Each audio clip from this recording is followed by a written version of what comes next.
adjust here a little bit.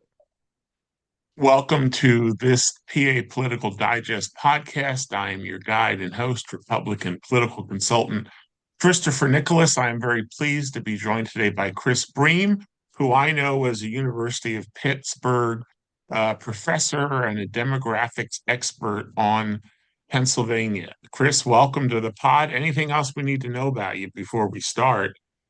Uh, Good to be here. Thanks for having me. We'll probably get into it. I'm a lifelong Pittsburgher. Glad to talk about all things Pennsylvania to get out of our bubble here.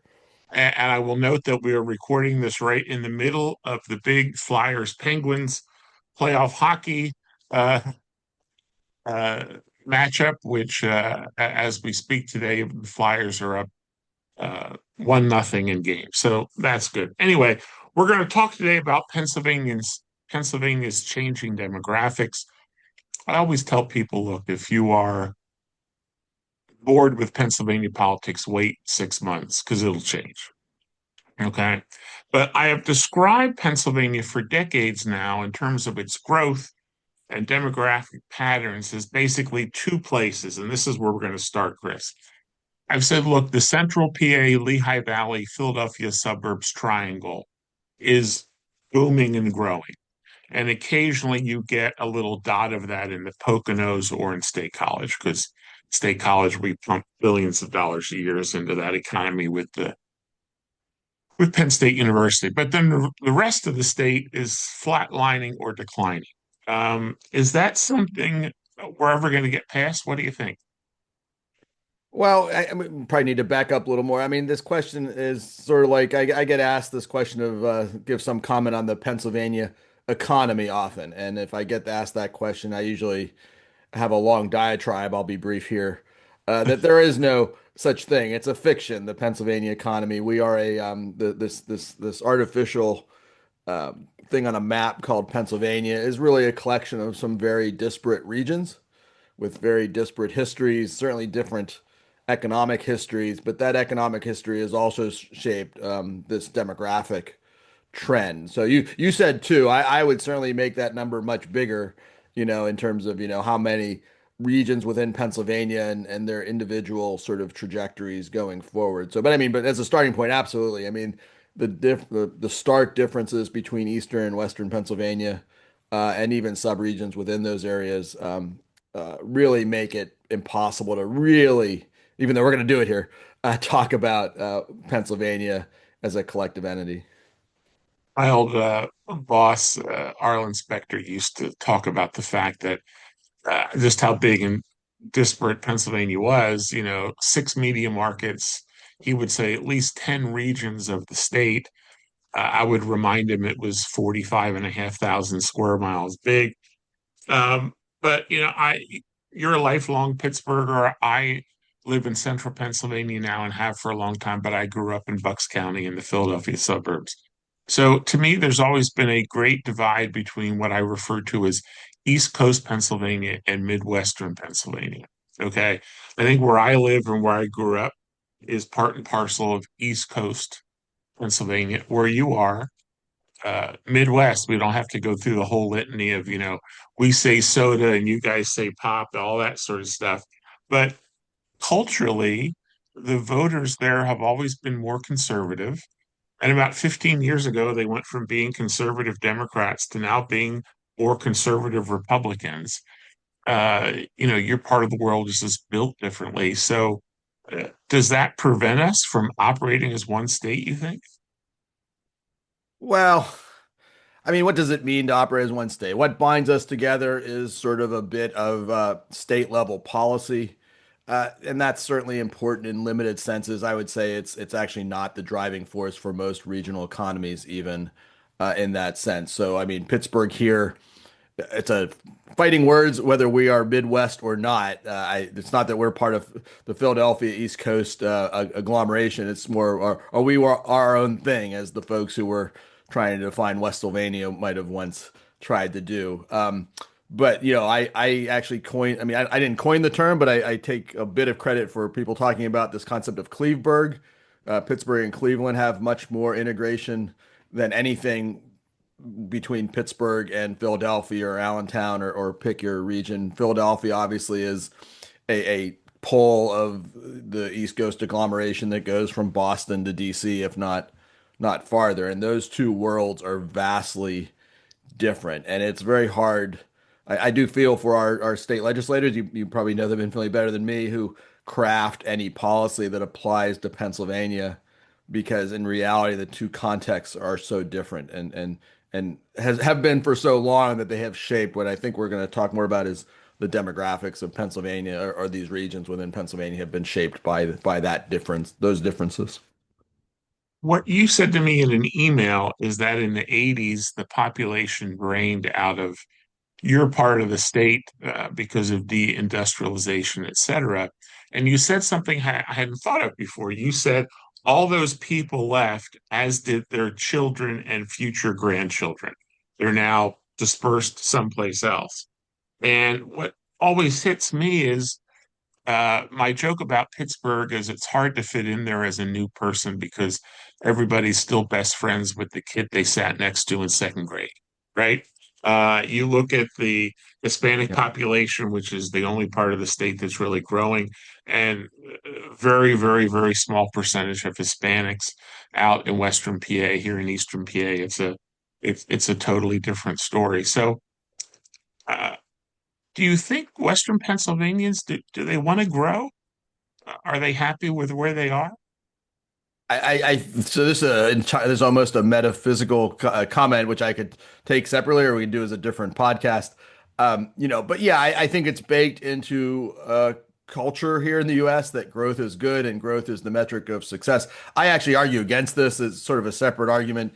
There's a great book by someone named Alan Malik recently called Shrinking Cities in a Growing World. I forget the exact title, but the reality is that most parts of the US, in fact, large parts of the world, will not be seeing growth in the future, and we need to redefine what is success. We can be a successful region without these top line population or employment growth numbers. This is well beyond your question. That's my in my humble opinion, take on it. In reality, yes, most people, most politicians in particular, right? I mean, the opposite of this, if you let me drone on here for a minute, is this Sure. concept of managed decline, which is a concept that's been talked about and debated and pops up every now and then. And I think academically it makes a lot of sense to at least talk about. But I am fully aware that, any politician that sort of addresses or is a proponent of managed decline, even if it makes a lot of sense to do, and we certainly have a lot of communities where it made infinite sense to do, would be quickly run out of office. So I appreciate that. However, the reality of the world is a lot of places, fewer and fewer places will be experiencing growth, especially here in the U.S. I'll leave it there. I mean, these are big topics to your simple question. Yeah, we don't make TV ads that say, we're for managed decline. Although that is in effect what we are. I mean, to me, one of the big stories in the last 10 or 15 years is that our two big metros, Philadelphia and Pittsburgh, have held their own and are seeing some growth. COVID kind of put a wiggle in that. We're still trying to figure out if that was permanent or not. But I mean, Pittsburgh's over 300,000. Philly's over 1.5 million. To me, those have been metrics benchmarks in the past. Um, but no one screams into the newspaper, Pittsburgh Metro is doing great because Cranberry Township is growing. It's all about, well, what about, you guys call it downtown in Philly, it'd be Center City. We seem to be latched on to these really old, uh, you know, uh, old language defining our success or growth. And maybe I'll just expand on that. I mean, I'm not here to pitch a book. I do have a recent book looking at the economic change in Pittsburgh over the last really decades, 50, even 100 years. And I talk about this. And what you have to realize is that Western Pennsylvania, not just Pittsburgh, and in fact, some of the regions that we know well, right? The smaller mid-sized regions of Pennsylvania, Altoona and Johnstown and Erie, and maybe just over the border in Steubenville and Weirton, and we could probably name a dozen more places that suffered traumatic levels of economic decline. lost a lot of their younger workers at the time. It's not true anymore. People believe all these young people are fleeing. It's not true anymore. Hasn't been true for a while. However, in the early 80s, if you were a young 20-something worker, you saw your economic opportunities elsewhere and you left. And in reality, the older folks, as at least I am, are now in, we get stuck in the mud, didn't leave. And in reality, that contraction was already off the chart bad, but it was worse than it seemed. We just are living through that now. We're working through that demographic change now because, as I said, those folks took with them their families and their future families. So even though we have moved on pretty decisively in some areas from that industrial legacy past, we that the top line employment and population numbers are still baking in decline that from 40 years ago. So we might be doing quite well, but because we shove together some metrics that really are capturing the past as well as the present, we kind of lose that. It's a little bit of a wonkish answer we could dig into, but there's a lot going on here. So, my mom's stepfather, one of my grandfathers, they were original Levittowners. So he got a job at the U.S. Steel Fairless Works. He was a maintenance man on the 8 mill. And as the famous story goes, he walked into, the office of William Levitt, who was building Levittown. He showed them his U.S. Steel ID and put $100 down and got his Levittowner 2-1 house. And the way it grew up is if you lived in Blue Ridge, every street there started with B. So when you told someone what street you lived on, you knew what development they lived on. My mom was part of the original graduating class of Delhausen High School, which was built in Lower Bucks when they put up the steel mill. She helped name it the Tigers and picked out the color scheme, all that sort of stuff. And then many years later, the steel industry went into decline. My grandfather was still working there. He retired, then it started closing down. And Bucks County, where the Phyllis Works was, I mean, it hit a blip, but it barely paused in its growth. Out your way, we're still, as you said, in the middle of this 40-year adjustment to the steel industry out there going away. Now, I will admit it's a bigger percentage of what your folks' economy was out there than it was in Bucks County. But it's always fascinated me that some parts of the state could fairly easily rebound from that, and other places, quite frankly, it scarred them, and here we are still talking about it all these years later. So one thing you give a Pennsylvania perspective, which is very important. This concept of the Rust Belt decline, the 80s era deindustrialization. Pittsburgh gets put west. I say Pittsburgh, but again, we're just the large metro area here. I think you can extend everything I say to many of the mid-sized regions of Western Pennsylvania. People put Pittsburgh in the same pot of decline as like a Cleveland or Detroit in terms of impacts of that period of deindustrialization. I make a pretty strong case, or argue, not maybe not here, that the scale of decline here far exceeded that of Detroit and Cleveland. Certainly in terms of job loss, literally almost as much, twice as much or more of structural job loss as compared to Cleveland or Detroit. And our loss was permanent. Those jobs never came back. Whereas if you look at industrial Detroit or industrial Cleveland, a lot of those jobs did come back after a while. Ours almost never did. And then the Eastern Pennsylvania example you give is embedded in again, this vast agglomeration of very diverse economies, giving things to shift into. So if you forget Pittsburgh for a moment and think of Johnstown or think of Altoona or Du Bois or whatever, it's much more difficult for these smaller regions to shift into something else because there isn't that industrial or economic diversity there uh, to seed other things of growth. So yeah, I hear what you're saying about Eastern PA, but it's also true the textile industry of New England collapsed and did not suffer because it happened over a longer period of time. And again, there were other things that workers and businesses were able to evolve to. If you have conformed to one industry, as Pittsburgh did for a century, and it goes away, the trauma is much higher. But again, we're big enough to have that diversity and some shifts, not complete, but again, a lot of Pennsylvania cities and regions are still struggling. and I think it's great that Pittsburgh is a leader in robotics and the technology that accrues to that. It's just not as much punch to talk about and write about a robotics worker as it is about some guy packing his black lunchbox every morning, walking down the street and working in the mill. That's just been so romanticized, whether it's a steel mill, coal mine, a foundry, those types of things. And I just think, as I call it, greater non-urban southwestern Pennsylvania.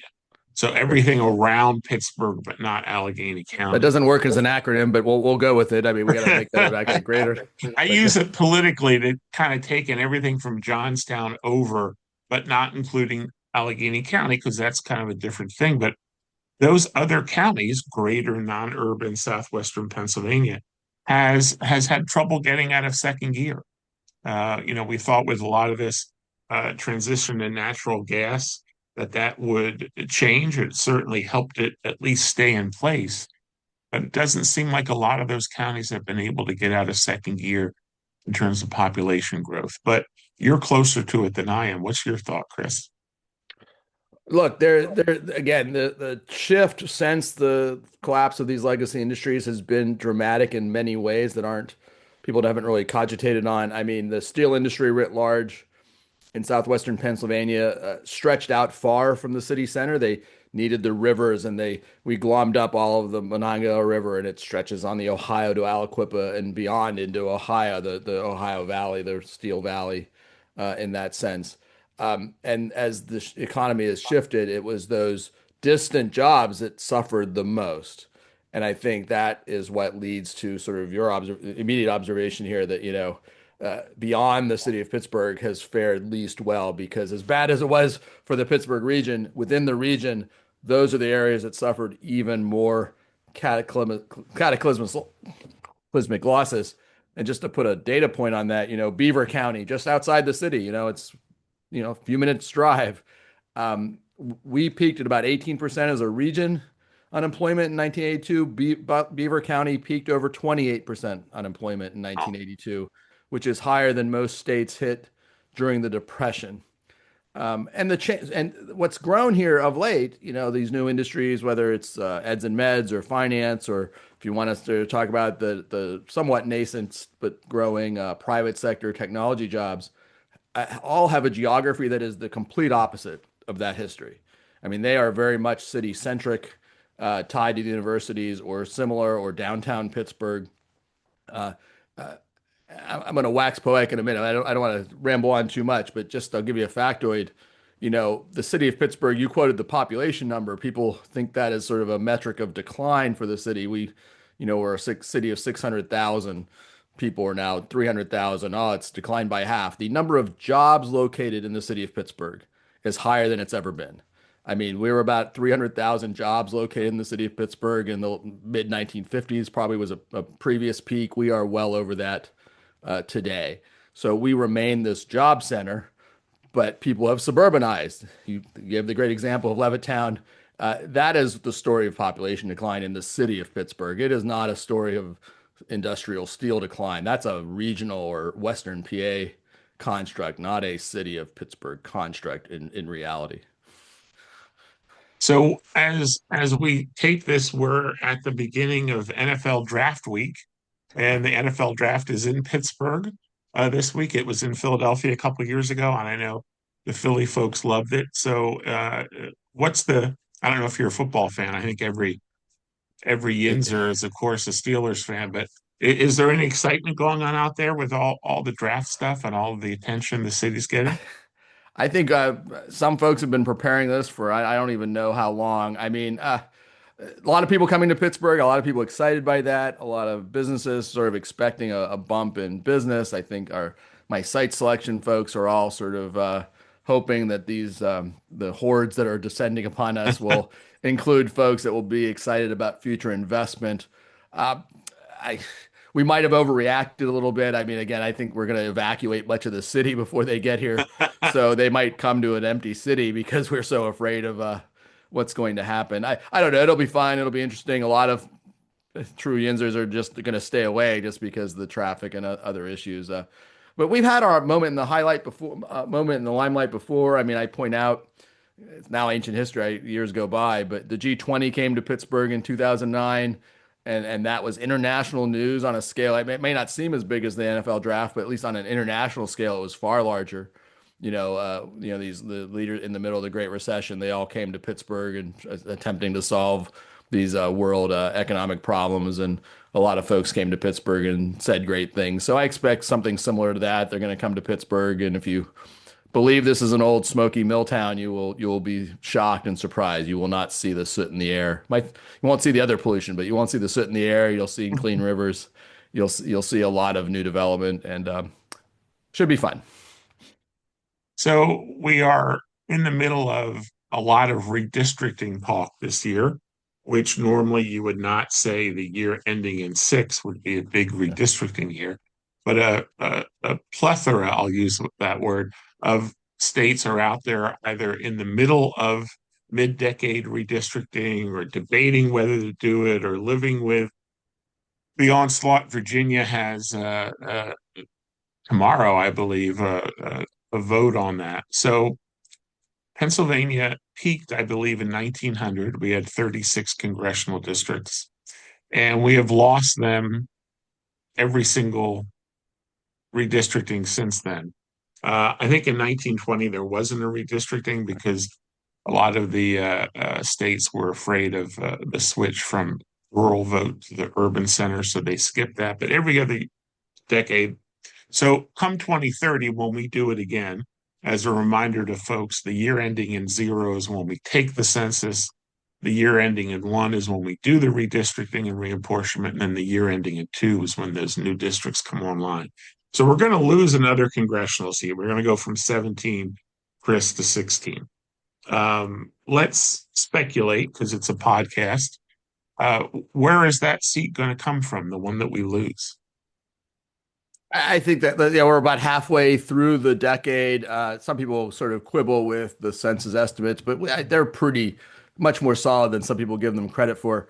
Agreed. We know pretty much where the major economic population trends are going. And so, as you said, we're pretty locked in. I mean, things could change. COVID has sort of screwed up a lot of our metrics of everything for the matter. So maybe some things could change. We're going to pretty locked in to lose at least that one seat, and most of that population loss is in Western Pennsylvania. So I can't speak to how the uh, the map drawing redistricting folks will do it. My good friend Jonathan Service, everyone knows, has done a lot of work with Pennsylvania redistricting and now elsewhere. I mean, I think it was a challenge to get to where they were last time around, but it's hard. The bases I know, generally speaking, they want to keep everyone in their seats. That gets harder and harder. And I think what was the story of you probably know the story better than me, of Senator Pecora? Was it a couple years ago? Where they That was in the shifted late 80s, and they moved his seat, and there's a court battle. Could they do that? And then in his peak, he switched parties, which gave control of the state senate to the Dems, I believe, for a little while. Well, you skipped the background. They redistricted him to the other side of the state. The whatever Yep. district number that was went from Western Pennsylvania to Eastern Pennsylvania. My understanding, correct me, is they thought his party leaders thought that would get rid of him, and he just picked up and moved. Right? He said, I'm now representing a place 300 miles away from me, or whatever it was, and served out his term, I believe. I don't think that he ever moved on. I don't think he got reelected, but that's So no, he did not. So when you look at the map of Pennsylvania, the way it works is the state house districts start at one in Erie and wind their way up to 203 in Philadelphia. The state Senate seats start at one in Philadelphia and wind their way up at the 50. And that was to prevent anyone from living in the same numbered House district as Senate district. yeah. That is not the case. There are people who live out your way in both the 46th state House seat and the 46th Okay. state Senate seat. Okay. But one of the things that would happen is it like where I'm from in Bucks County, all the seats are in the 140s, 140, 141, 142, 143. But then there's an 18 stuck in there, Chris. So that's a seat that was in Pittsburgh that got moved because in state level redistricting, we don't lose seats. Yeah. We still have 203 in the House and 50 in the Senate, but they get moved around, what I call political chiropractic. And then there's the next district up is District 178. That came out of Philly. Okay. So what happened is all these seats in the 20s, 30s, and 40s in the state house in Pittsburgh got moved to other places because of the population that lost. So let's save that for a minute. But if Pennsylvania doesn't do indeed lose a congressional seat, remember every state gets one, and then we're in a fight against other seats, other states. And one of the reasons we have been losing congressional seats is because of the interstate highway system and the advances in air conditioning that made the Georgias and Arizonas of the world much easier to live in. So it's not so much that we have lost population, but our share of the country's population has gone down. And that's how congressional seats are. So I would agree with you that we're going to lose a seat somewhere between where I am and where you are.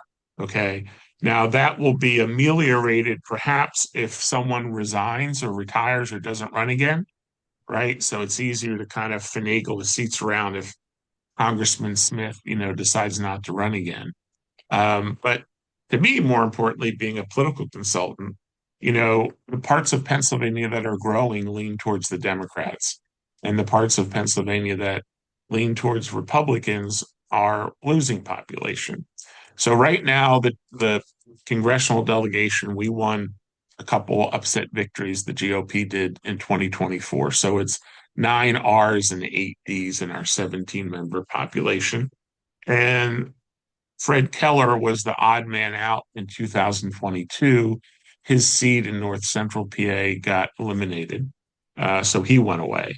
So that's my concern that next time it's going to be another, Republican seat. On the state level, uh, the trend has been moving seats out of Philadelphia and Pittsburgh to that Lehigh Valley, Central PA, Philadelphia suburb triangle that's growing.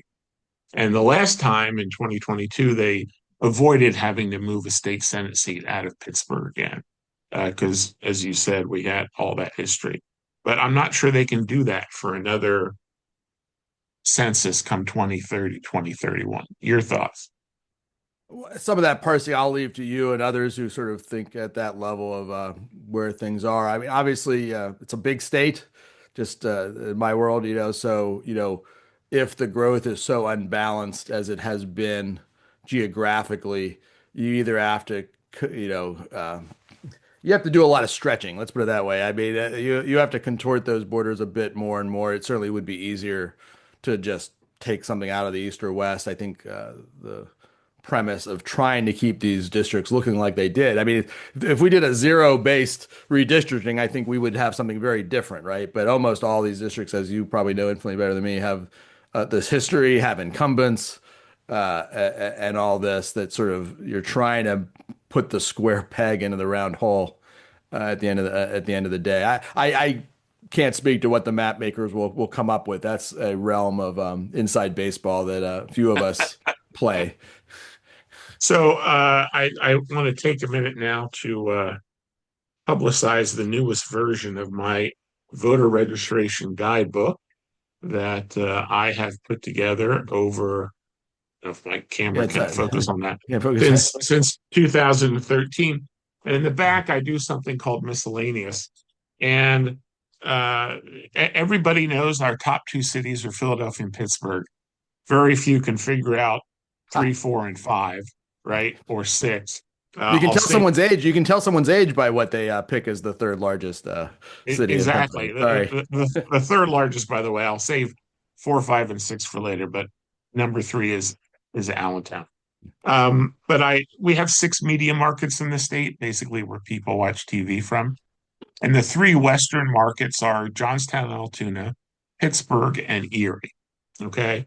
And they have all three of them just in the last 3 years, since I did the last version of this voter registration guidebook, lost 1/2 of 1%. Doesn't sound like a lot, but in 3 years, that's voters, not people, Politicos, we deal with voters first. Demographers like you deal with people.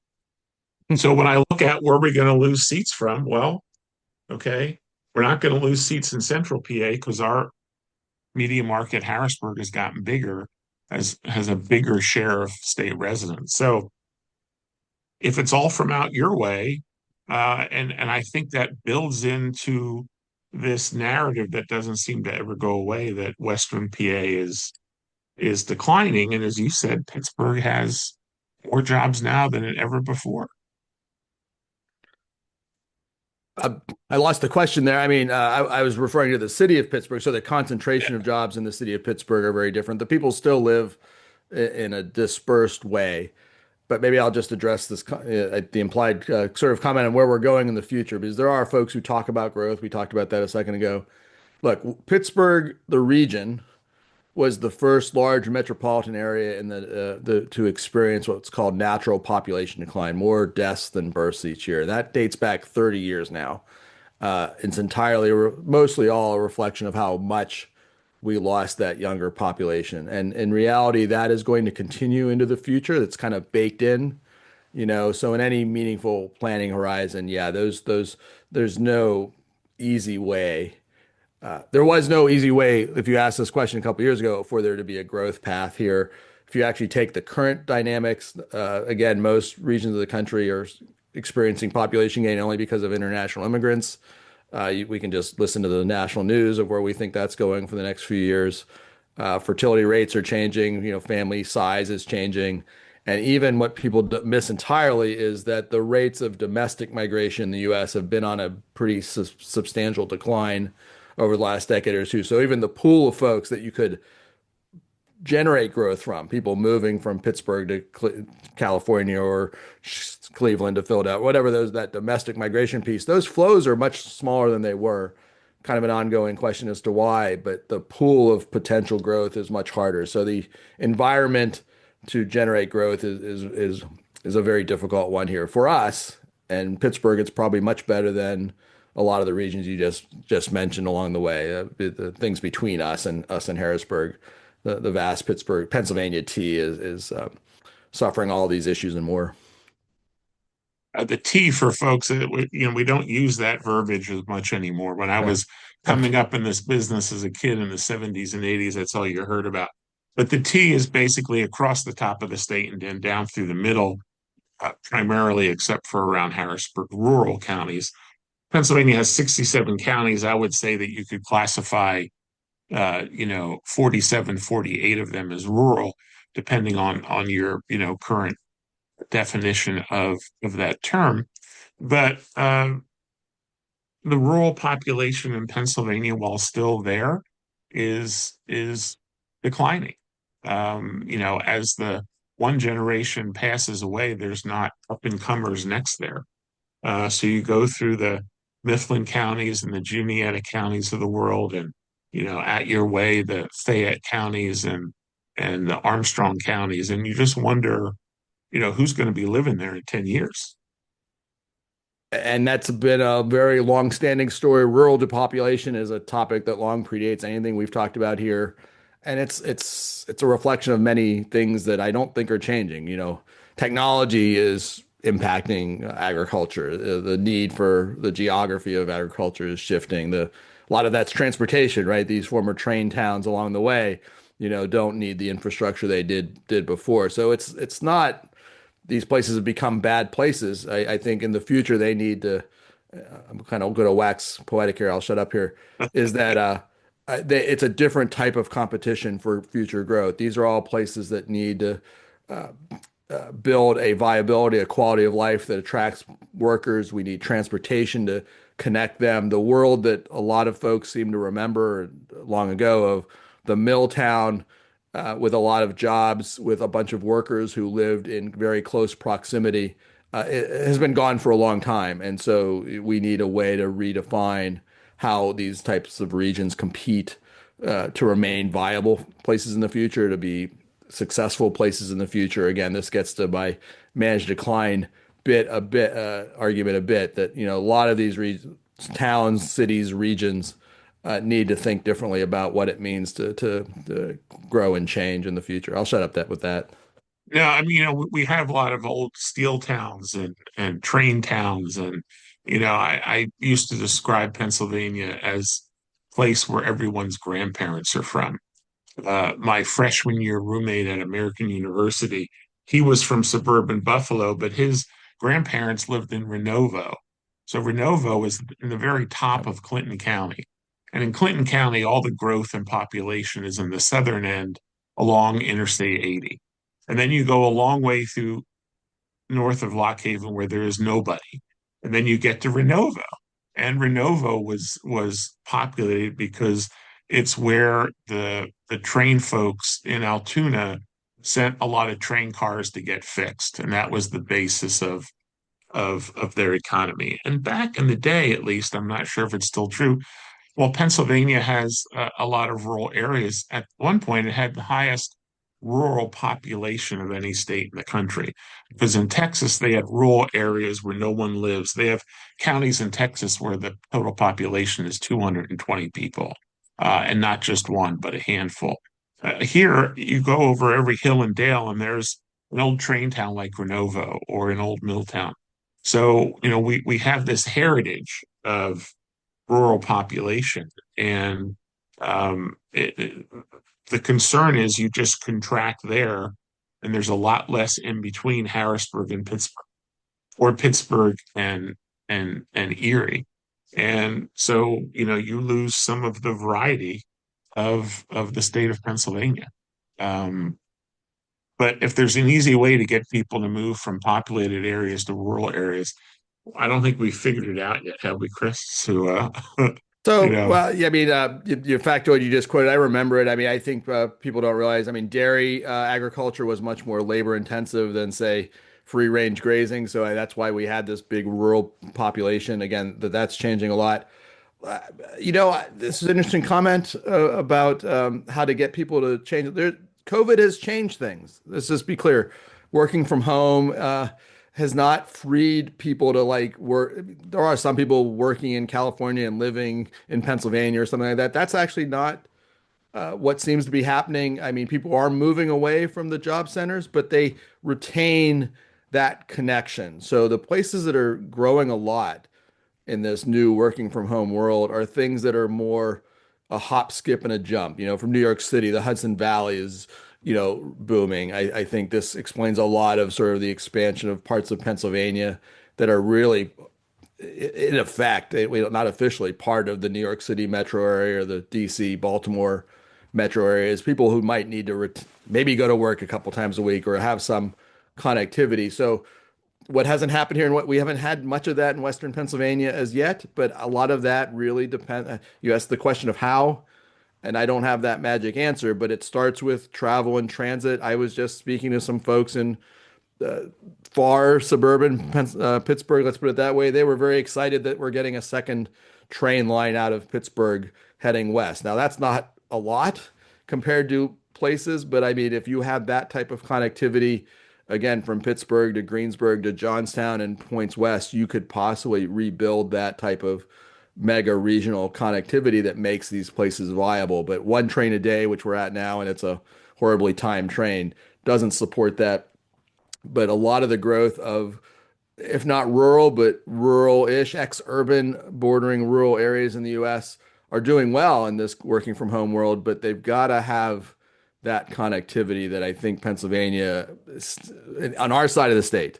I mean, again, Harrisburg to Philadelphia, you can get an electric train. I don't know how many trains there are from Harrisburg to a lot, Philadelphia every a day. A lot. Yeah, lot, a yeah, lot, more than we see in a week, yeah, or yeah, more. yeah. So, and Yeah. and I know the folks up in NEPA, Northeast PA, NEPA, NEPA as we call it, Yep. are thrilled that it looks like this Yep. long hoped for train connection between New York and Metro New York into the Yep. Poconos and Northeast PA is on track to actually get beyond the talking stage and actually, because we have a great, railroad infrastructure in Pennsylvania. It is kind of the home of the modern railroad. So that's something to build on. So before we close up here, give us 30 seconds, the name of and what your new book's about, Chris. Wow, I should have one right here in front of me. I'm not a good salesperson, but recent book out last month called Beyond Steel, Pittsburgh and the Economics of Transformation. It's kind of a long title, but it looks at our long history as an industrial region, not just the growth but the decline. Really, I address the question of why steel lasted so long in Pittsburgh and why that long decline, something that was well predicted by more academic folks, was kind of ignored. So there's a question of denial in there, and really the beginning of telling the story of how we have moved beyond that, as I would argue, fairly much more cataclysmic than even people think about. We do teach steel in grade school here about the steelers and also the steel industry, but it's now so long ago that a lot of that is either misremembered or more mythos than real. So Beyond Steel, Kent State University Press, available at all your local, however you get books, certainly on Amazon, and your local bookseller, I'm sure, can order it. You in Harrisburg, And I'll give a pitch for the greatest bookstore in the East Coast, I think, is Midtown Scholar in Harrisburg. If you haven't yeah, been there, please go visit the Midtown Scholar. yeah. And how many books have you written, Chris? Oh, this is the first, and it took quite a while. Might have almost killed me. Might be the last, but I have a few more planned, so we'll go from there. Well, then you have successfully scratched that itch. Okay, we'll go back to the trivia question. I told everyone, obviously, Philadelphia and Pittsburgh are the top two municipalities in the state. I told you Allentown was number three. So, Mr. A demographic expert with a new book out, tell me the fourth, fifth, and sixth largest municipalities in Pennsylvania. Again, Philadelphia, Pittsburgh, Allentown. What comes after that? Oh, I usually stump people with the Allentown one because most people our age or older will say Erie, right, is the third largest city, and Allentown has beat them. I won't get the order right. What's in there? Scranton, Erie, Reading. Uh, So, Reading is four. yeah, Erie is five. I'm doing great. Okay. Bethlehem is seven. Scranton is eight. No one ever gets six. Give me a The second. Give me sixth a largest, second. it's in the eastern part of the state, Chris, the sixth largest municipality in the state. York? Was York gotten that big? I don't think so. Yeah, no, I'll stay stumped here. So It is Upper Darby Township, I'll let that. which is in Delaware County. It's a That's township, so fiction. That's people don't fiction. think That's of fiction. That is fake news. Fake news. That's fiction. so after Erie with 92,000 and change, you've got Upper Darby at 86,000 and Bethlehem at 79,000 and change. So you did pretty good. You might have to write a second book to get all those things in order. We have been speaking with Chris Briem, Thank University you. of Pittsburgh demographic expert, author of the new book Beyond Steel on Pennsylvania, what I call our changing demographic kaleidoscope. I hope you've enjoyed this edition of PA Political Digest. And Chris, thanks again, and have a good draft week out there in Pittsburgh. Thank you. Thank you. Take care.